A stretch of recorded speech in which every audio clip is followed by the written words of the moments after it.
ಐವರಿಗೆ ಅವ್ವ ಪ್ರಶಸ್ತಿ ಪ್ರದಾನವನ್ನು ಮಾಡಲಾಗಿದೆ. ಕಲಬುರಗಿ ನಗರದ ರಂಗಾಯಣದಲ್ಲಿ ಮಾಜಿ ಸಚಿವ ಹಾಗೂ ವಿಧಾನ ಪರಿಷತ್ ಸದಸ್ಯರಾದ CT ರವಿ ಹಾಗೂ ಕಲಬುರಗಿ ಗ್ರಾಮೀಣ ಮತಕ್ಷೇತ್ರದ ಶಾಸಕರಾದ ಬಸವರಾಜ ಮತ್ತಿಮಡ್ ಅವರು ಕಾರ್ಯಕ್ರಮಕ್ಕೆ ಉದ್ಘಾಟನೆಯನ್ನು ಮಾಡುವುದರ ಮುಖಾಂತರವಾಗಿ ಈ ಒಂದು ಅವ್ವ ಪ್ರಶಸ್ತಿಯನ್ನು ವಿತರಣೆ ಮಾಡಿದ್ದಾರೆ. ಅವ್ವ ಪ್ರಶಸ್ತಿ ಪುರಸ್ಕೃತರು ಬಬಲಾದು ಗುರುಪಾದಲಿಂಗ ಶಿವಯೋಗಿಗಳು, ಕೃಷಿ ಹಾಗೂ ಧಾರ್ಮಿಕ ಕ್ಷೇತ್ರ, ಜಯಶ್ರೀ ಬಸವರಾಜ ಮತ್ತಿಮಡು ಸಮಾಜ ಸೇವೆ ಕ್ಷೇತ್ರ, ಹೋರಾಟಗಾರರಾದ ಡಾಕ್ಟರ್ ಲಕ್ಷ್ಮಣ ದಸ್ತಿ ಹೋರಾಟ ಕ್ಷೇತ್ರ, ಡಾಕ್ಟರ್ ಸಂತೋಷ್ ಹಾನಗಲ್ ಅವರು ವೀರ ಸೌಧ ಮಿನಿ ಕಿತ್ತೂರು ರಾಣಿ ಚೆನ್ನಮ್ಮ ಸಂಶೋಧನಾ ಕೃತಿ, ಶ್ರೀಮತಿ ಪಾರ್ವತಿ ವಿ ಶೋನಾರೆ ಅವರು ಓಡಿ ಹೋದಾಕಿ ಕಾದಂಬರಿ ಹಾಗೂ ಶ್ರೀಮತಿ ಜ್ಯೋತಿ ಬೊಮ್ಮ ಎಲ್ಲರ ಒಳಗೊಂದಾಗಿ ಕವನ ಸಂಕಲನ ಅವರಿಗೆ ಅವ್ವ ಪ್ರಶಸ್ತಿ ನೀಡಿ ಗೌರವಿಸಲಾಗಿದೆ.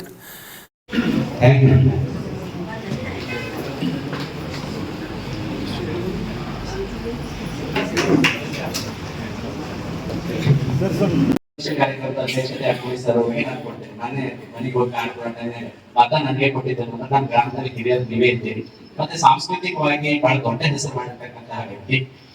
ನಾನು ಬಹಳಷ್ಟು ಜನ ಸ್ವಾಮಿ ಕುಲಕರ್ಣಿ ಸರ್ ಅವರು ಮಾತನಾಡುವಂತ ಸಂದರ್ಭದಲ್ಲಿ ಅಕೋಡಿ ಸರ್ ಅವರು ಬಂದಿದ್ದಕ್ಕಿಂತ ಪರಿಸ್ಥಿತಿ ಹೆಚ್ಚು ಅಂತ ಅನ್ನುವಂತಹ ಮಾತನ್ನ, ಹಾಗಾಗಿ ಅಕೋಡಿ ಸರ್ ಅವರು ಕೂಡ ಕಾರ್ಯಕ್ರಮದ ಅಧ್ಯಕ್ಷತೆ ವಹಿಸಿದ ಅವರಿಗೆ ತುಂಬ ಮತ್ತು ವೇದಿಕೆ ಮೇಲೆ ನಮ್ಮ ತಂದೆಯವರಾದಂತಹ ಅವರ ಒಟ್ಟಂಗಿರು ಇದ್ದಾರೆ, ಅವರಿಗೂ ಕೂಡ ಸ್ವಾಗತವನ್ನು ಕೊಡ್ತೇನೆ.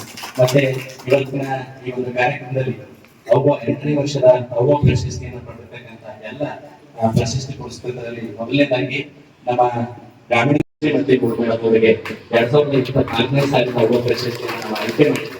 ಬಹಳ ಹೆಮ್ಮೆಯಿಂದ ಹೇಳ್ಕೊಳ್ಬೇಕಾಗಿರ್ತಕ್ಕಂಥದ್ದು ಅಂದ್ರೆ ನಮ್ಮ MLA ಅವರು ಅರ್ಧಕ್ಕಿಂತ ಹೆಚ್ಚಿನ ಕೆಲಸ ಮೇಡಮ್ ಅವರೇ ಮಾಡ್ತಾರೆ. ಯಾಕಂದ್ರೆ ಪ್ರತಿಯೊಂದು ಗ್ರಾಮ ಮಟ್ಟಕ್ಕೆ ಹೋಗಿ ಮನೆ ಮಟ್ಟಕ್ಕೆ ಹೋಗಿ ತಳಮಟ್ಟದಿಂದ ಇವತ್ತು ಕೆಲಸವನ್ನ ಜಯಶ್ರೀ ಮತ್ತಿಮಡು ಮೇಡಮ್ ಅವರು ಮಾಡ್ತಾ ಇದ್ದಾರೆ. ಪ್ರತಿಯೊಂದು ಮಗುವಿಗೂ ಕೂಡ ಇವತ್ತು ಜಯಶ್ರೀ ಮತ್ತಿಮಡು ಮೇಡಮ್ ಅವರು ಅಂದ್ರೆ ಪರಿಚಯ.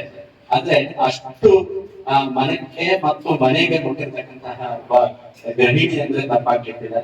ಮತ್ತೆ ಯಾವತ್ತೂ ಹೌದು ಅಂದ್ರೆ ಬಾಗಿದ ತಲೆ ಮುಗಿದ ಕೈ, ಬಾಗಿದ ತಲೆ ಮುಗಿದ ಕೈ ಅನ್ನುವಂತಹ ನಿಟ್ಟಿನಲ್ಲಿ ಸಣ್ಣವರಿರ್ಲಿ ದೊಡ್ಡವರಿರ್ಲಿ ಅಣ್ಣವರೇ ಅಂತ ಹೇಳಿ ತಿಳ್ಕೊಂಡು ಎಲ್ಲರಿಗೂ ಬಹಳ ಆತ್ಮೀಯತೆಯಿಂದ ಅಕ್ಕರೆಯಿಂದ ಮಾತೃ ಹೃದಯ ಅಂತವರಿಗೆ ನಾವು ಒಬ್ಬ ಪ್ರಶಸ್ತಿ ಕೊಟ್ಟರೆ ಬಹಳ ಸಮಂಜಸ ಆಗ್ತದೆ ಅನ್ನುವಂತಹ ನಿಟ್ಟಿನಲ್ಲಿ ನಮ್ಮ ಆಯ್ಕೆ ಸಮಿತಿಯಲ್ಲಿ ಅವರನ್ನು ನಿರ್ಧರಿಸಿ ಅವರಿಗೆ ಒಬ್ಬ ಪ್ರಶಸ್ತಿಯನ್ನು ಘೋಷಣೆ ಮಾಡಿದ್ದೇವೆ.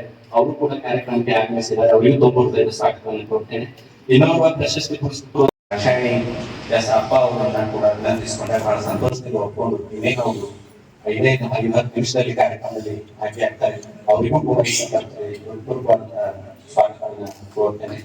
ಇವತ್ತಿನ ಈ ಕಾರ್ಯಕ್ರಮದಲ್ಲಿ ನನ್ನ 2 ಪುಸ್ತಕಗಳನ್ನ ಲೋಕಾರ್ಪಣೆಗೊಳಿಸಿರುವಂತ ನಮ್ಮ ನೆಚ್ಚಿನ ಜನಪ್ರಿಯ ಶಾಸಕರು, ಗ್ರಾಮೀಣ ಮತಕ್ಷೇತ್ರದ ಶಾಸಕರು ನಮ್ಮಂತಹ ಸಾಹಿತಿಗಳಿಗೆ ಬೆನ್ನೆಲುಬು ನಿಂತು ಪ್ರತಿಯೊಂದು ಹಂತದಲ್ಲಿ ಪ್ರೋತ್ಸಾಹವನ್ನು ನೀಡುತ್ತು ಅಂತ ನನಗೆ ತಿಳಿದೊಂದಿಗೆ ನನ್ನ ಪುಸ್ತಕವನ್ನ ಬಿಡುಗಡೆ ಮಾಡ್ತಾ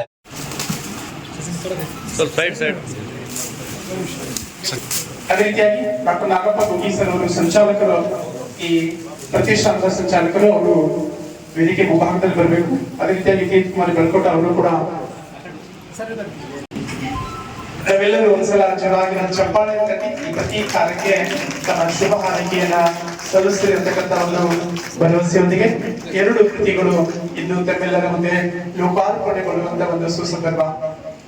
ಡಾಕ್ಟರ್ ಶರಣಬಸಪ್ಪ ಉಡನ್ಕೆರೆ ಅವರು ರಚನೆ ಮಾಡಿರ್ತಕ್ಕಂಥ ಅವರ ಸಂಪಾದಕತ್ವದಲ್ಲಿ ಇವತ್ತು ಲೋಕಾರ್ಪಣೆಗೊಳ್ಳುತ್ತಿರುವಂತಹ ಮಾರ್ಗ ಅಂತಕ್ಕಂಥ ಕೃತಿ, ಮತ್ತೊಂದು ಶ್ರೀ ಸಿದ್ದಯ್ಯ ಪುರಾಣಿಕರ ಕುರಿತಾಗಿರ್ತಕ್ಕಂಥ ಮಹತ್ವದ ಕೃತಿ.